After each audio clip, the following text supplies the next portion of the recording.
حکوومەتە عێراقی بڕیاردە 700 ملیار دیناران مەهانە بوو دابەشکردنا موچەیە موچەخورێن هەرێما کوردستانê firêketin bû sê mehan. Sê mehêndî dê çilêhên û dê çawa bîtin, mîkanîzma dabeşkirin şandina vî pareyê dê bi çi rengî bîtin, ji xanima Viyan Dexîl peyvdara fraksiyona partî li Parlemanê Iraqê dipirsin. Xanima Viyan hûn gelek bi xêr hatina Kurdistan 24. Evrûka حکوومەتە عێراقê mijdeyekî xweş derheqê pêşinyara ku şanda حکوومەتە Herêma Kurdistanê bi serokatiya Serokweziran Mesrûr Barzanî pêşinyar kirî da û biryara wan pesend kir 700 milyar dînaran bû mehane heta sê mehan bû muçeyê muçexurên Herêma Kurdistanê firêken lê tiştê me zanî weke wezîrê dadê jî gotî ev parê henê bû meha 10 û 9 û 10 û 11 ye an ku meha 7 û meha 8 û meha 12 diyar nîne ewa çi zanyarî hene؟ بله گلک سپاس راستی اسنا بهن مزگینیش حکومتا یا بغداد قدر که جهودت هرما کردستان و وقت هرما کردستان و جهودت جناب سروک حکومت هرما کردستان برای مسرور بارزانی بو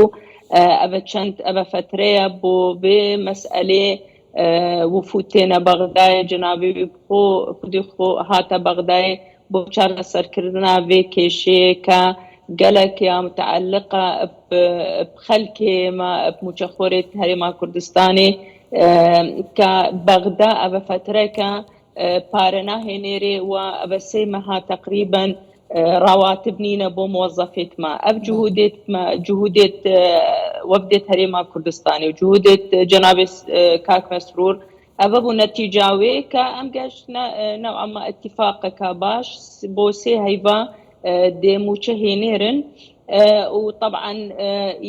يا هيفا هفتو هاش ابجلاز دي كار السر كان اكيد كحكومه هرما كردستان وكوفود التفاوضي البدري البغدادي سر بي موضوعي كان بكاربن او بارجي تامين بكن باش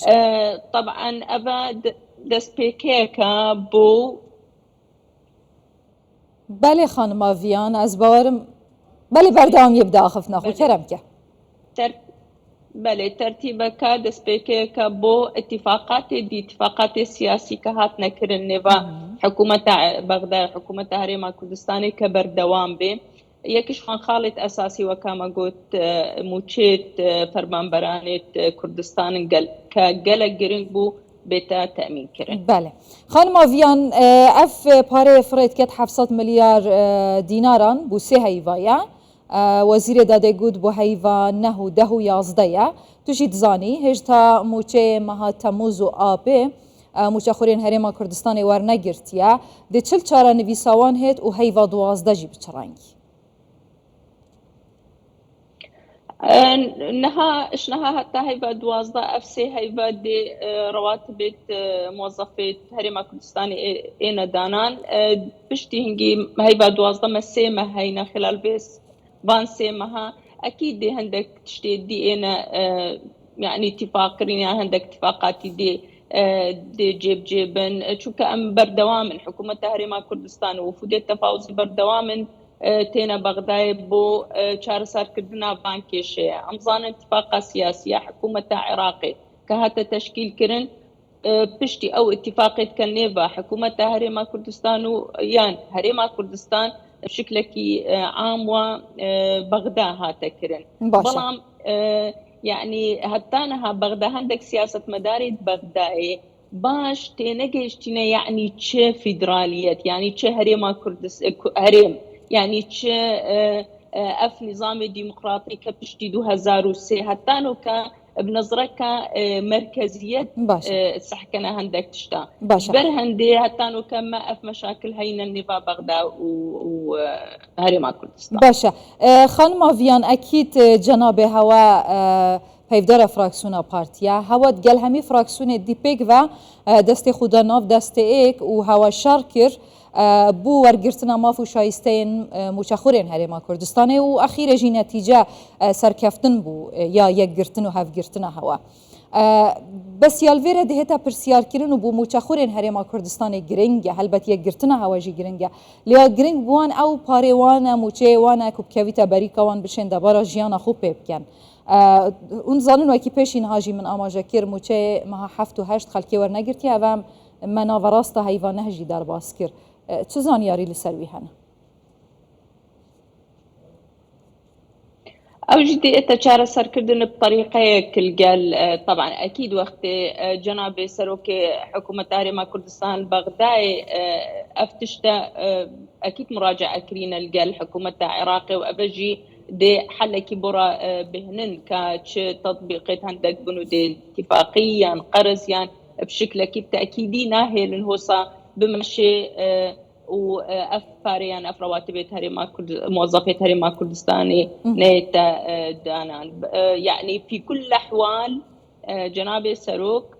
بريسكاك مسرور بارزاني قالك تاكيد السروي كريا كموظفه هرم كردستاني خطت سورن جنابه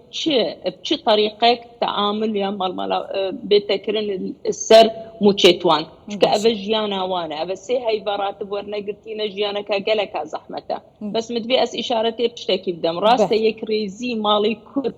البغداد قلك قرن بلام نهمي كتلت كردستانية يعني نهمي او نريد خلكي كردستاني البغداد القلمابون راستي هندك كتل القلمابون بلام هندك الديناء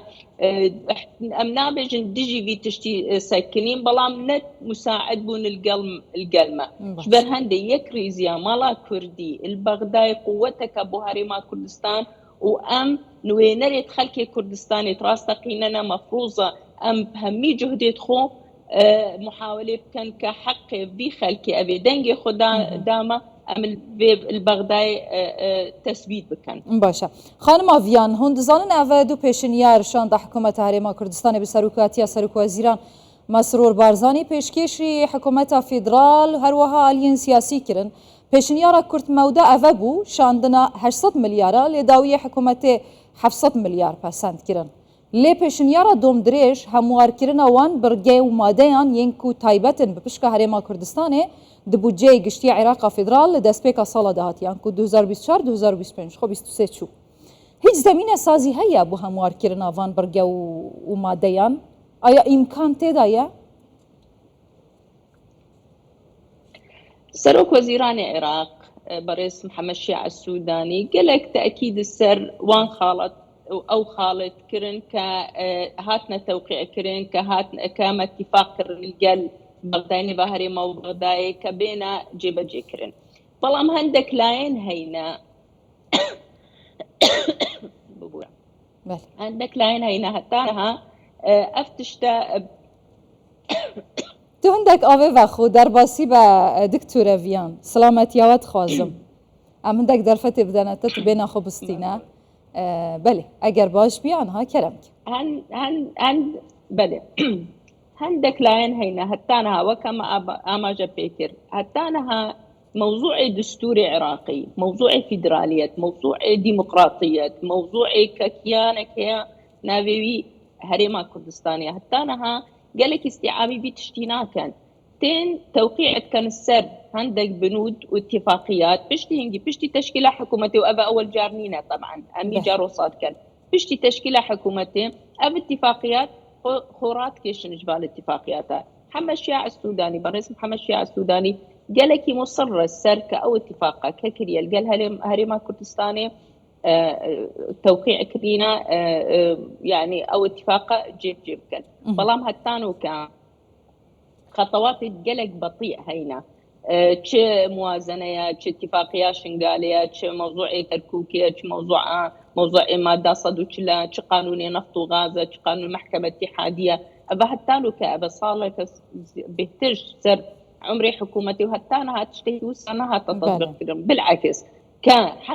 حقي هريما كردستانية موتشيت موظفت ما مجبور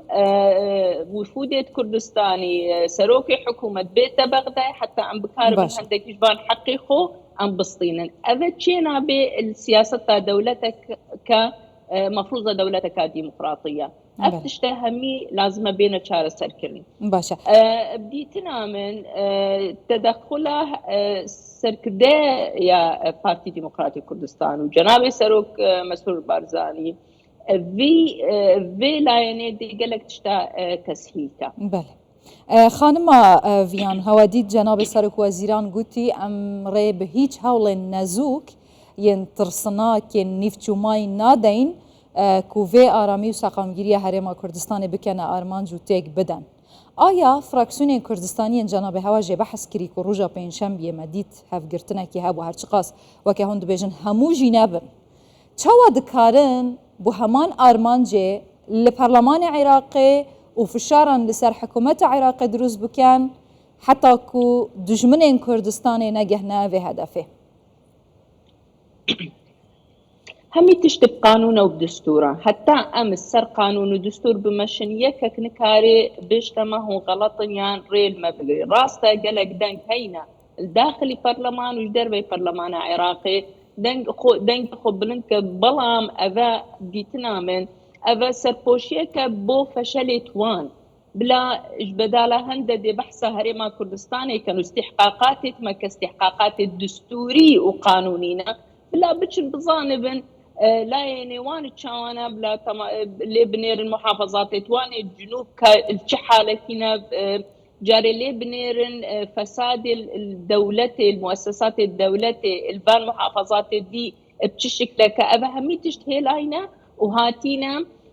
موضوع هريما كردستان وحق هريما كردستان وحق موظفة هريما كردستان بخو كرنا فشارك وبخو سربي موضوع الشغل كان راستي أبجي مهمة كالسرمية كأم أندامة برلمانة كتلة كردستاني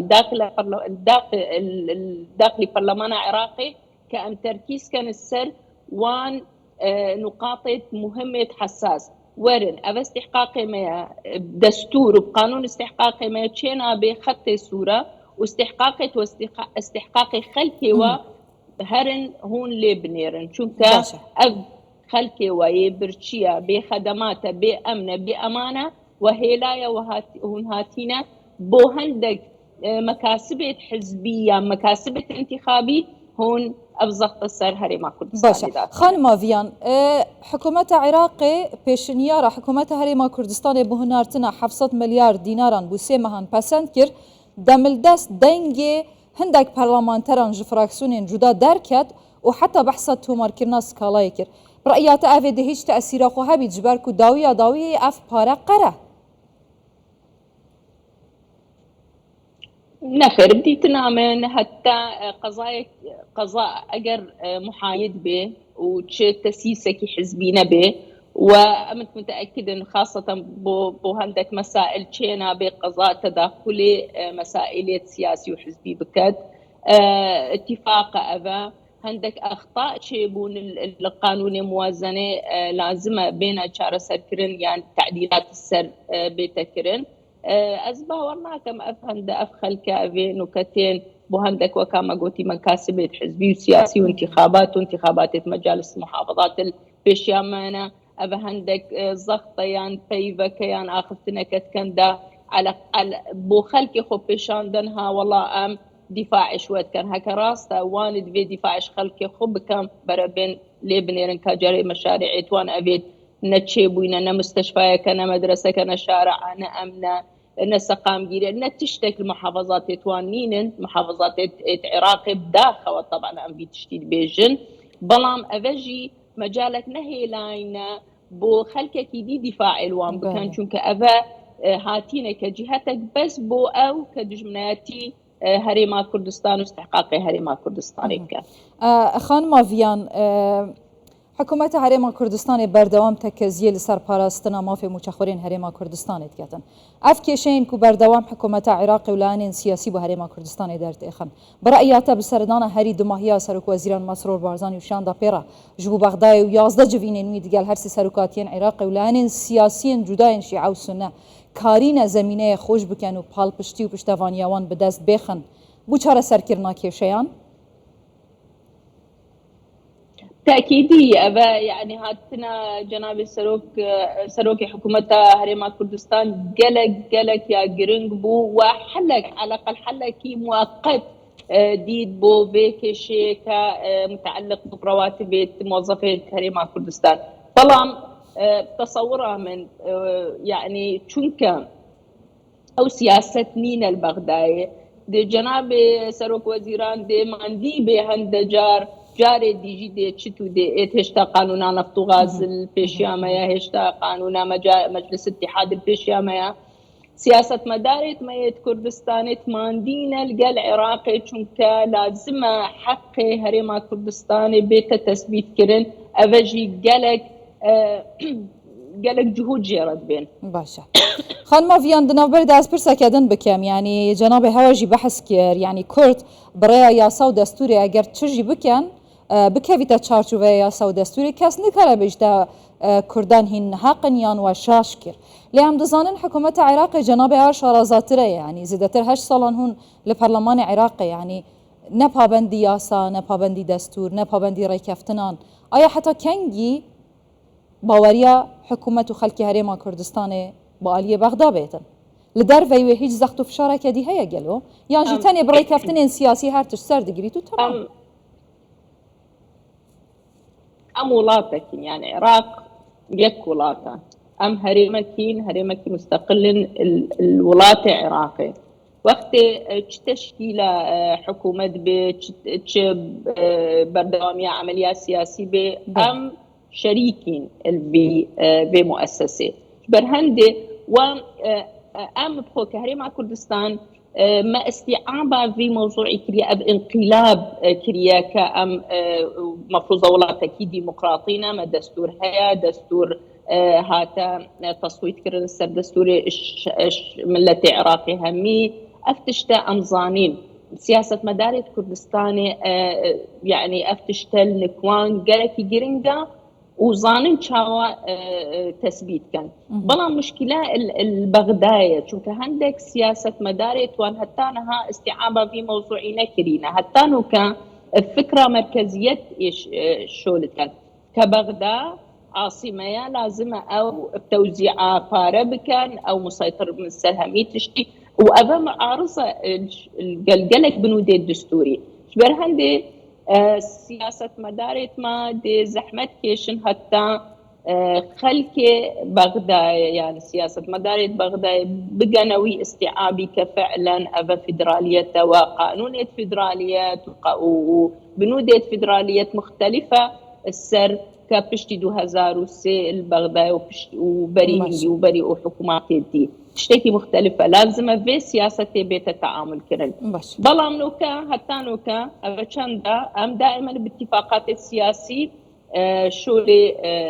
فيولاتي تمشين بلام لازم دستور علويات هي بو دستوري قانون هينا سربي أساسي أم بمشين نكسر أساس اتفاقات السياسي دكتورة فيان چنه مایه تمنه کابینه محمد شیع سودان دی بده سالک دکارنامه آوی دا و بوچار سرکرنا کشین انرژی بتایبتی دنا برای حول رو بغدا وان بخو بحثی در کرنا یاسا نفت و گازه کریه اوجی وکه بنگه چار سرکرنا کشین انرژی دنا برای هر دو پایتختان تیتدیتن آیا هیچ زمینه سازیک هیا بو در کرنا و یاسای هستیار لعراقه یانجی هندک آلین دی سهنه دبر جوان دیاوان دا یا اف برالایه هبیتنو ياسا نفط وغازي نبيت أبيك الشروط هرما كردستان يبون وقت أم داخل عملية سياسية بون تشكيل حكومته يكشوان فقرات بو يكشوان خالبو كقانون نفط وغاز نوكا لجنة نفط وغاز يا بردوامة دفتو قول قال وفود نيف خودا بو يعني بو بموضوعي مفروضة حكومة مجلس وزراء عراقي أو درافتك بهنيري بو برلمان والسلوي أساسي بجدية مناقشة كرن حتى نكوي أو درافتا نجيشتي بلام أوي أمصان بنك قالك وفوديت بله باشه آشتنگین در باسی بخان ماویان براستجی نخوش